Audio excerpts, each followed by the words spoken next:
ধর্মতলায় তৃণমূলের সমাবেশ উপলক্ষে কড়া পুলিশি বন্দোবস্ত থাকছে।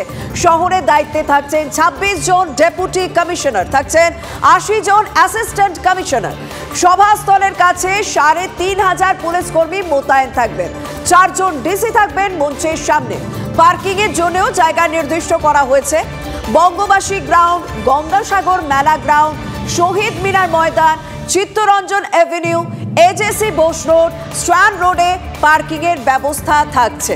বড় মিছিল যাওয়ার সময় বেশ কয়েকটি রাস্তায় যান চলাচল বন্ধ থাকবে। Chittaranjan avenue, Lenin Sarani, central avenue, Jawaharlal Nehru road বন্ধ রাখা হবে।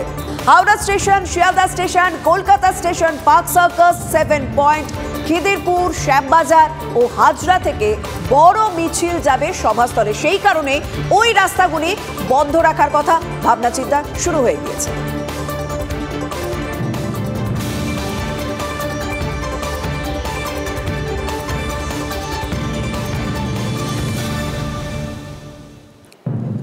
এতো গেল সভা মঞ্চের ছবি, সেখান থেকে কি বার্তা দিতে পারেন তার পলিটিক্যাল তথ্য আপনাদের সামনে তুলে ধরলাম এবং নিরাপত্তা ব্যবস্থা কিরকম থাকছে সেই খবর আপনাদের সামনে তুলে ধরলাম। কিন্তু ইতিমধ্যে তৃণমূল কর্মী সমর্থকরা তারা আসতে শুরু করেছেন এবং স্বাভাবিকভাবে হাওড়া এবং শিয়ালদা স্টেশনের ছবিটা অন্যান্য দিনের তুলনায় আজ অনেকটা আলাদা, বলা যায় অনেকটা রঙিনও।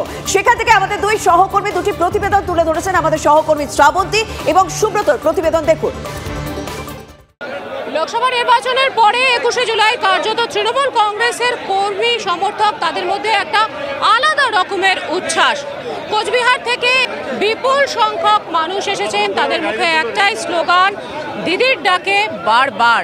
শিয়ালদা স্টেশনে আগামীকাল 21শে জুলাইয়ের সমাবেশে উপস্থিত হওয়ার জন্য এই বিপুল পরিমাণ তৃণমূল কংগ্রেসের সমর্থকরা তারা হাজির হয়ে গেছেন। তারপর এখান থেকে বিভিন্ন গন্তব্যস্থলের জন্য তারা রওনা হবেন। কার্যত তারা জানতে চান আগামীকাল মুখ্যমন্ত্রী মমতা বন্দ্যোপাধ্যায় কি বার্তা দেন তাদের। ক্যামেরা কল্যাণ মণ্ডলের সঙ্গে শ্রাবন্তী সাহা, TV9 বাংলা, কলকাতা। লোকসভা নির্বাচন পেরিয়েছে কিছুদিন আগেই, আর লোকসভা নির্বাচনের বিপুল সাফল্যের পর 21শে জুলাইয়ের শহীদ সমাবেশ হতে চলেছে ধর্মতলায় এবং তৃণমূল কংগ্রেসের কর্মী সমর্থকরা গতকাল রাত থেকেই উত্তরবঙ্গের বিভিন্ন জেলা থেকে তারা কিন্তু ট্রেনে করে হাওড়া স্টেশনে আসতে উপস্থিত হচ্ছেন এবং আজ সকালবেলাও বিভিন্ন জেলা থেকে ট্রেনে করে মানুষজন হাওড়া স্টেশনে এসে উপস্থিত হচ্ছেন এবং আমার ডান দিকেই হাওড়া স্টেশনের ঠিক উল্টো দিকেই তৃণমূল কংগ্রেসের অভ্যর্থনা মঞ্চ তৈরি করা হয়েছে। এখান থেকেই হাওড়া জেলা তৃণমূল কংগ্রেসের পক্ষ থেকে ধর্মতলার উদ্দেশ্যে আসা কর্মী সমর্থকদের তাদেরকে কিন্তু কলকাতার উদ্দেশ্যে বাসে করে পাঠানো হচ্ছে। দিদি কি বার্তা দেন, আগামী দিনে আমরা কিভাবে চলবো সেই বার্তা প্রতি বছর দেন।